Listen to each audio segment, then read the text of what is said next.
You say you've written your book as you feel there's a pressing threat that society is overlooking. What is that? So we talk a lot about the current epidemic of fake news that's around in the world, but what if what we see today is just a rehearsal? There's a system at the heart of our society, the financial system, that is solely based on trust, and I believe that makes it uniquely vulnerable to a fake news attack. And why is that? So you go to a bank, you pay in your money, you assume the bank's kept it in there. What you don't realise is the bank has immediately lent it back out the door. At any one time, there's probably 6% of the cash in a bank. And what we saw in the financial crisis is that trust evaporated. I mean, it's why a banknote says, I promise to pay on it, or credit is based on the word for I believe. It's a confidence trick. And in a crisis, that trust can evaporate. So why do you feel this story is of interest today?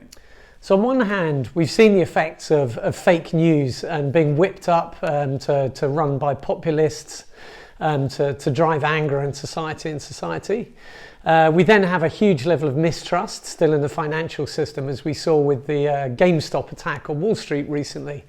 And it's probably second only to our lack of trust in government. And remember, in the last crash, governments were the last backstop. That's the only reason that the financial panic stopped, because we thought they were there. And finally, you have an array of bad actors, other states who are running a continual asymmetric warfare campaign against our societies to destabilise us. So you put those bad actors, you give them the tools of fake news, and you attack a system that's uniquely based on trust with no backstop. And I think the potential cataclysm we could face at that time is far worse than perhaps what we've seen in many years.